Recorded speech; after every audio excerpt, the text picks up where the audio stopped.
नहमदुहु व नुसल्ली अला रसूलिहिल करीम अम्मा बाद फ़ाऊज़ु बिल्लाहि मिनश शैतानिर रजीम बिस्मिल्लाहिर रहमानिर रहीम। अॼु खां असीं नए सिलसिले जी शुरूआत करियूं था पिया।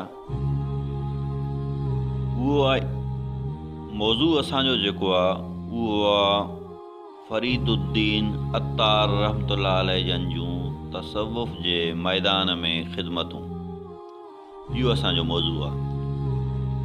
पर अॼु असांजी हीअ पहिरीं नशिस्त आहे। उन्हनि में उन्हनि जी ज़िंदगी जा मुख़्तसर हालात बयानु कयूं था। उन खां पोइ अॻिते जेको सिलसिलो हलंदो उहो हलंदो उन्हनि जे किताब पंधनामा मां तालिबे हक़ लाइ जेके नसीहतूं आहिनि उहे उन्हनि खे बयानु कंदासीं। फ़रीदुद्दीन अत्तार रहमतुल्लाह अलैह जन पर्शियन आहिनि। पर्शियन लैंग्वेज में उन्हनि किताब लिखिया आहिनि। फ़रीदुद्दीन अत्तार रहमतुल्लाह अलैह नेशापुर जे शहर हिकिड़े कस्बे में ॻोठ में 513 हिजरीअ में रौनक अफ़रोज़ थिया जावा।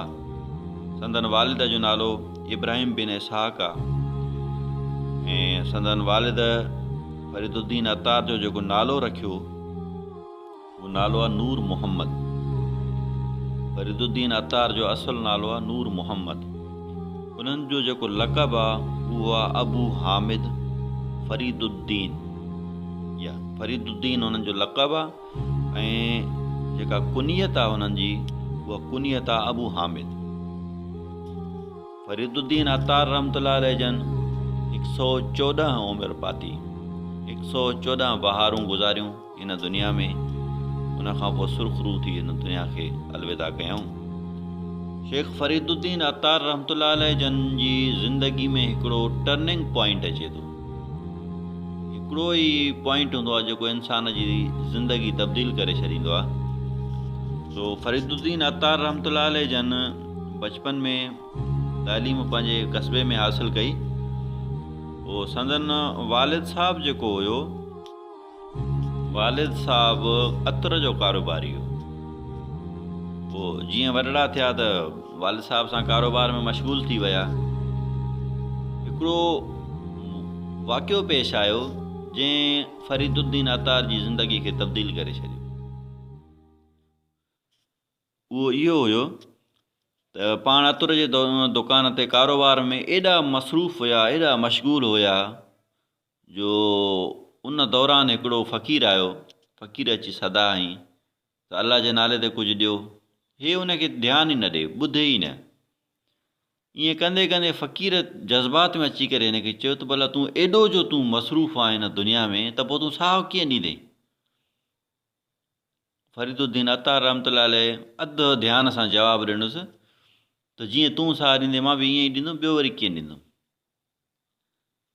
फ़रीदुद्दीन अत्तार जीअं वराणियो त फ़क़ीर छा कयो त उते ई सुम्ही करे मथां उहा चादर विझी दम परवाज़ थी वियुसि। फ़रीदुद्दीन अत्तार हैरत में पइजी वियो। हिन जो हिन तरीक़े सां साहु ॾिनो त मां त ईअं अलाए ॾेई सघां, अलाए न बि ॾेई सघां। उतां खां पोइ हुनजी दिलि दुनिया खां खॼी वई। बसि उन खां बाद में पाण तसव्वुफ़ जे मैदान में लथा, बुज़ुर्गान दीन जी ख़िदमतूं कयूं, रियाज़तूं कयूं, मुजाहिदा कयूं, बैत हासिलु कयूं। पोइ चंगेज़ ख़ान जा जेके कारनामा हुया, जेके उन जा फितना हुया, उन्हनि जे करे उन्हनि जा जेके कुतुब आहिनि काफ़ी हेॾे होॾे थी विया। छो त उन लाइब्रेरियूं साड़े छॾियूं, लोढ़े छॾियूं। उन वॾो हिकिड़ो ज़ुल्म कयो। अच्छा, उन खां पोइ जेको चवनि था त मौलाना रूमी रहमतुल्लाह अलैह जन जी शाइरी में जेका तसव्वुफ़ जी ख़ुशबू नज़र अचे थी, उन जो बूटो जेको आहे उहो शेख फ़रीदुद्दीन अत्तार जो पोखियलु आहे। छो त जॾहिं मौलाना रूमी पंहिंजे वालिद साहब सां गॾु पंहिंजो ख़ुरासान खां निकिरी मुल्क बदर थिया, मुल्क खे तलाक ॾिनऊं, छॾियऊं। उतां मुल्क बदर थी निकिता त पोइ नेशापुर में अची करे आरामु कयूं। पोइ नेशापुर में फ़रीदुद्दीन अत्तार जी मुलाक़ात मौलाना रूमी सां थी आहे ऐं उन वक़्तु उनजी 100 खां वधीक उमिरि हुई। पोइ फ़रीदुद्दीन अत्तार पंहिंजो किताबु असरारनामा उन्हनि खे गिफ्ट कयो। के था चवनि त हिकायात फ़रीदिया ॾिनऊंसि, बहरहाल उनखे किताबु गिफ्ट कयूं। पोइ हुन किताब जो जेको हुन मुतालियो कयो उन जे अंदरि उहा समाव पैदा थियो, उन जो ज़हन उन तरफ़ माना मुड़ियो तसव्वुफ़ जी तरफ़। बहरहाल थिया त कमाल जा ज़ाहिरी आलिम, उन खां पोइ उहे तसव्वुफ़ जे मैदान में लथा। पर जेको कुझु बि कमाल कयो मौलाना रूमी रहमतुल्लाह अलैह जन, उहो सॼो ॿूटो जेको पोखियल हो उहो फरीदुद्दीन अतार जो हो। फरीदुद्दीन अतार रहमतुल्लाह अलैह जन जी उमिरि 114 साल हुई। पाण जेके तसव्वुफ़ जे मैदान में किताब लिखियऊं, पूरी दुनिया में उन्हनि उहे किताब छाइजी विया। उहे किताब आहिनि उन्हनि जा थोरा नंढा आहिनि, एॾा की वॾनि जिल्दनि में न आहिनि, आहिनि बि पर्शियन लैंग्वेज में। सो पाण जेके किताब लिखियऊं उन किताबनि जा नाला कुझु ई आहिनि: इसरारनामा, इलाहीनामा, मुसीबतनामा, जवाहिरुल ज़ात, वसीयतनामा, बुलबुलनामा, हैदरनामा, शुतरनामा, मुख्तारनामा, शाहनामा, मंतिक़ुत्तैर, पंदनामा। इहे मशहूरु किताब आहिनि उन्हनि जा, यादगार छॾे विया पंहिंजा। पर इन्हनि में हिकिड़ो किताबु आहे मंतिक़ुत्तैर, उनजो त उर्दू में बि तर्जुमो मिले थो, सिंधीअ में बि मिले थो। सिंधीअ में किताब तर्जुमो कयो अथऊं, उनजो नालो आहे पखियुनि जी पार्लियामेंट। उन में जेके उन तरीक़े सां हुननि हिकिड़ी रहनुमाई फरमाई आहे हज़रत फरीदुद्दीन अतार रहमतुल्लाह अलैह जन, त इंसानु अल्लाह जी तरफ़ रुजू थिए थो, अल्लाह जी ॻोल्हा में लॻे थो, अल्लाह जी तलाश में लॻे थो। पोइ उन में हिन जे रूह जो ख़्यालु कहिड़ो बीहे थो, वरी उनखे नफ़्स कहिड़ो ख़्यालु ॾिए थो, वरी उन खां पोइ ज़ाहिर ज़मानो उनखे कहिड़ी मोट ॾिए थो, पोइ हीअ रूह उनखे कीअं जवाबु ॾिए थो। इन्हनि जी पाण में जेके माना पार्लियामेंट तॾहिं सॾियो वियो आहे इनखे जो उन्हनि जा मुज़ाकरा थियनि। पोइ उहे सुवाल जवाब अहिड़े तरीक़े सां हुन मशवरो ॾिनो। कंहिं महिल कोई मशवरो इंसान खे बुज़दिल बणाईंदो आहे, को मशवरो इंसान खे दिलेर बणाईंदो आहे। त अहिड़े तरीक़े सां उहे उन्हनि मशवरनि में जेको आहे सो सुठे मशवरे खे क़बूलु कंदो कंदो कंदो कंदो उहो रूह वञी पंहिंजी मंज़िल मक़सूद ते पहुचे थो। इहो मंतिक़ुत्तैर जो कमाल आहे उन में। सो इंशाअल्लाह हाणे हीअ पहिरीं नशिस्त आहे।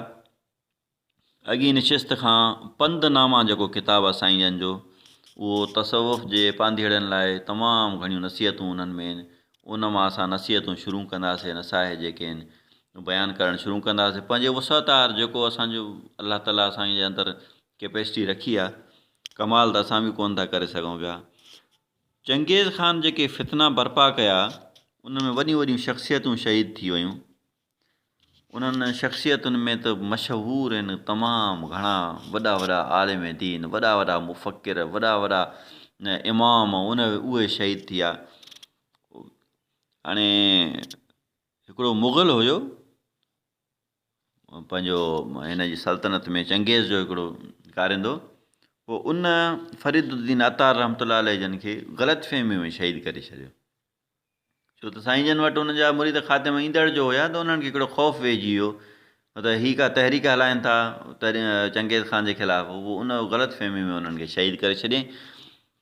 पोइ चवनि था त मुग़ल खे जॾहिं ख़बर पई त हीअ त दरवेश हुयो, हिन जो त तहरीक सां वास्तो ई न हुयो, मां त वरी ग़लती कई, ॾाढो पशेमान थियो। पोइ अची हुननि जी मज़ार ते माफ़ियूं बि घुरंदो रहियो। पोइ चवनि था त हुन दुनिया खे छॾे ॾिनो, चंगेज़ ख़ान जी जेका नौकिरी हुई उहा छॾे ॾिनी। पोइ फरीदुद्दीन अतार रहमतुल्लाह अलैह जन जी मज़ार ते मुजावर बणिजी वेहिजी वियो। बहरहाल हाणे एॾे वॾे हिकिड़े मुफ़क्किर खे हुननि दुनिया मां रुख़्सत कयो, पोइ खणी सॼी ज़िंदगी माफ़ियूं घुरे। माफ़ी त हाणे दरवेश ॾेई छॾींदा आहिनि। बहरहाल उमिरि बि हुननि जी 114 साल हुई। नेठि दुनिया मां वञिणो आहे, हिन दुनिया खे अलविदा फ़रमायूं।